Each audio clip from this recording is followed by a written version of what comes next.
నమస్కారం. సీనియర్ సిటిజన్ల financial security అది చాలా ముఖ్యం గదా! అవునండి. చాలా ముఖ్యం. అలాంటి ఒక ముఖ్యమైన ప్రభుత్వ పథకం సీనియర్ సిటిజన్స్ సేవింగ్స్ స్కీమ్ అంటే ఎస్సీఎస్ఎస్ గురించి ఈరోజు మనం కొంచెం వివరంగా తెలుసుకుందాం. మాకు ప్రభుత్వం నుంచి అందిన అధికారిక సమాచారం ఆధారంగా ఈ విశ్లేషణ ఉంటుంది. అవును. ముఖ్యంగా రిటైర్మెంట్ తర్వాత ఒక రెగ్యులర్ ఇన్కమ్ ఉండాలి అనుకునే వాళ్ళకి ఇది ప్రభుత్వం ఇచ్చే ఒక మంచి భరోసా అన్నమాట. దీని రూల్స్ ఏంటి, బెనిఫిట్స్ ఏంటి, ఇంకా ముఖ్యంగా గమనించాల్సినవి ఏంటో చూద్దాం. రైట్.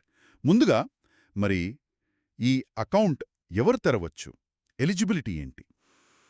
మ్మ్, సాధారణంగా 60 ఏళ్లు నిండిన భారతీయ పౌరులు ఎవరైనా సరే తెరవచ్చు. 60 ఏళ్ళు. ఓకే. అయితే ఇంకో కేటగిరీ ఉంది. 55 ఏళ్లు దాటి 60 ఏళ్ల లోపు వాళ్ళు. విఆర్ఎస్ తీసుకున్న వాళ్ళు లాంటి వాళ్ళ? అవును. సూపర్ యాన్యువేషన్ లేదా వీఆర్ఎస్ ద్వారా రిటైర్ అయిన వాళ్ళు. కాకపోతే వాళ్ళకి రిటైర్మెంట్ డబ్బులొస్తాయి కదా! ఆ డబ్బు వచ్చిన నెల రోజుల్లోపే తెరవాలి. అదొక కండిషన్. అంటే రిటైర్ అయ్యాక వెంటనే ప్లాన్ చేసుకోవాలన్నమాట. మరి డిఫెన్స్ వాళ్ళకేమైనా స్పెషల్ రూల్స్ ఉన్నాయా? ఉన్నాయి. డిఫెన్స్ పర్సనల్కి, అంటే సివిలియన్ ఉద్యోగులు కాదు, వాళ్ళకి 50 ఏళ్లు నిండినా కూడా కొన్ని షరతులతో ఇది తెరిచే వీలుంది. 50 ఏళ్లకే? ఓకే. అవును.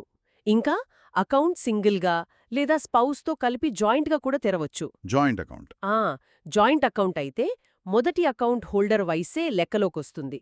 రెండో వాళ్ల వయసుతో సంబంధం లేదు. అర్థమైంది. సరే, ఎలిజిబిలిటీ తెలిసింది. ఇక అసలు విషయం డబ్బులు ఎంత పెట్టొచ్చు? మినిమం మాక్సిమం ఎంత? కనీసం 1000 రూపాయలతో స్టార్ట్ చేయొచ్చు. 1000 రూపీస్ మినిమం. ఓకే. గరిష్టం విషయానికొస్తే మా దగ్గర ఉన్న డిసెంబర్ 2019 నాటి అఫీషియల్ ఇన్ఫర్మేషన్ ప్రకారమైతే అది 15 లక్షలు. 15 లక్షలు. అవును. కాకపోతే ఈ మధ్య ఏమైనా మార్పులొచ్చాయేమో ఒకసారి చెక్ చేసుకోవడం బెటర్. ఈ లిమిట్ పెంచారనంటున్నారు. మేం చెప్పేది మాత్రం ఈ 2019 డాక్యుమెంట్ బేస్డ్. అది కరెక్టే. ఎప్పుడైనా లేటెస్ట్ చూసుకోవాలి. మరి ఆ 55-60 మధ్య విఆర్ఎస్ తీసుకున్న వాళ్ళకి కూడా ఇదే 15 లక్షల లిమిటా? వాళ్ళకి చిన్న తేడా ఉంది. వాళ్ళకి వచ్చిన రిటైర్మెంట్ డబ్బులు ఉంటాయి కదా, ఆ మొత్తం లేదా 15 లక్షలు. ఈ రెండిట్లో ఏది తక్కువైతే అంతవరకే పెట్టగలరు. ఓ, అలాగా? అవును. ఇంకో పాయింట్ ఏంటంటే డిపాజిట్ మొత్తం ఒకేసారి చెయ్యాలి. ఇన్స్టాల్మెంట్స్ లేవు. రైట్, ఒకేసారి. ఓకే. ఇక అందరూ ఎదురు చూసేది వడ్డీ. ఇది ఎలా వస్తుంది? ఎప్పుడెప్పుడిస్తారు? ఆ వడ్డీ విషయంకొస్తే దీన్ని ప్రతి క్వార్టర్కి, అంటే 3 నెలలకొకసారి ఇస్తారు. 3 నెలలకా? అవును. ఏప్రిల్, జులై, అక్టోబర్, జాన్వరి మొదటి తేదీలలో జమ చేస్తారు. వడ్డీ రేటు మాత్రం ఫిక్స్డ్ కాదు, ప్రభుత్వం అప్పటికప్పుడు మారుస్తూ ఉంటుంది. ఉదాహరణకి ఒకప్పుడు 8.6% ఉండేది. ఆ తర్వాత కొంచెం తగ్గి మళ్ళీ ఇప్పుడు ఏప్రిల్ 2023 నుంచి 8.2% నడుస్తోంది. సో మీరు ఎప్పుడు డిపాజిట్ చేశారన్న దాన్ని బట్టి రేటుంటుంది. మరి వడ్డీ విషయంలో ఇంకేమైనా జాగ్రత్తలున్నాయా? ఖచ్చితంగా. ఇక్కడొక ముఖ్యమైన పాయింట్ ఉంది. ప్రతి 3 నెలలకి వచ్చే వడ్డీని గనక తీసుకోకపోతే ఆ డబ్బు మీద మళ్ళీ వడ్డీ రాదు. అది ప్రిన్సిపుల్లో కలవదనమాట. అరే, అంటే కాంపౌండింగ్ ఉండదా? ఉండదు. అందుకే ఆ వడ్డీని ఎప్పటికప్పుడు విత్డ్రా చేసుకోవడం లేదా మీ సేవింగ్స్ అకౌంట్కి ఆటో క్రెడిట్ అయ్యేలా చూసుకోవడం మంచిది. ఓకే, ఇది గుర్తుపెట్టుకోవాలి. అంటే డబ్బు ఊరికే అక్కడ ఉంచొద్దనమాట. సరే, మరి ఈ అకౌంట్ ఎన్నేళ్లుంటుంది? టెన్యూర్ మధ్యలో అవసరమైతే? దీని మెచ్యూరిటీ పీరియడ్ 5 సంవత్సరాలు. 5 ఏళ్లు. అవును. 5 ఏళ్ల పూర్తయ్యాక కావాలంటే ఇంకో 3 సంవత్సరాలు ఎక్స్టెండ్ చేసుకోవచ్చు. ఓ, ఎక్స్టెన్షన్ కూడా ఉందా? ఉంది. కాని ఒక్కసారి. మొత్తం 8 ఏళ్లవుతుందప్పుడు. సరే, మరి అనుకోకుండా డబ్బు అవసరమైంది, 5 ఏళ్ల లోపే క్లోజ్ చేయాల్సొస్తే పరిస్థితేంటి? ప్రీమెచ్యూర్ క్లోజర్ చెయ్యొచ్చు. కాకపోతే కొన్ని పెనాల్టీలుంటాయి. పెనాల్టీలా? ఎలా? ఖాతా తెరిచిన సంవత్సరం లోపే మూసేస్తే అప్పటిదాకా మీకిచ్చిన వడ్డీ మొత్తం వాపస్ తీసుకుంటారు. అమ్మో!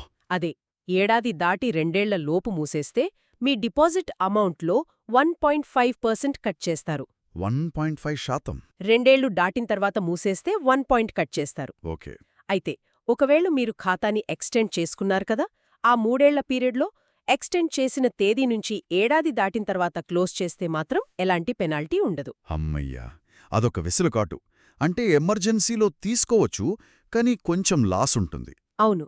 అది ప్లాన్ చేసుకోవాలి. ఇక లాస్ట్ది ట్యాక్స్ బెనిఫిట్స్, పన్ను ప్రయోజనాల సంగతేంటి? ఇది కూడా చాలామందికి ముఖ్యమే కదా? అవునండి. ఇది కూడా మంచి పాయింటే. ఈ స్కీమ్లో పెట్టే పెట్టుబడికి ఇన్కమ్ ట్యాక్స్ యాక్ట్లో సెక్షన్ 80C కింద డిడక్షన్ క్లెయిమ్ చేసుకోవచ్చు. అంటే ఆ 1,50,000 లిమిట్ లోపలొస్తుందా? అవును. ఆ 1.5 లక్షల పరిమితి వరకు ఇది వర్తిస్తుంది.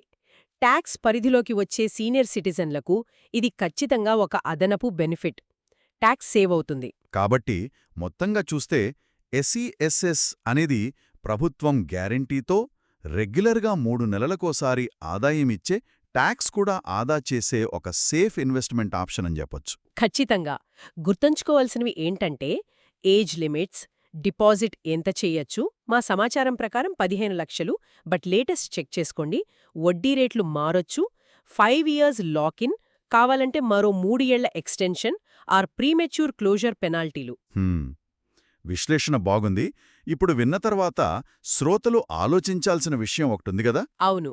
ఈ మారుతున్న వడ్డీ రేట్లు, 5 లేదా 8 ఏళ్ల పాటు డబ్బులు లాక్ అవ్వడం, ఇవన్నీ చూస్తే మార్కెట్లో ఉన్న వేరే సేఫ్ ఆప్షన్స్ అంటే బ్యాంక్ ఎఫ్డీలు గాని, పోస్టాఫీస్ మంత్లీ ఇన్కమ్ స్కీమ్ లాంటి వాటితో పోలిస్తే ఈ ఎస్సీఎస్ఎస్ అనేది వాళ్ళ అవసరాలకు, రిస్క్ తీసుకోగల కెపాసిటీకి ఎంతవరకు సూట్ అవుతుంది? దీనిపై కొంచెం లోతుగా ఆలోచించుకోవాలి. అవునండి, అది చాలా ముఖ్యం. ప్రతి ఒక్కరి పరిస్థితి వేరు కదా.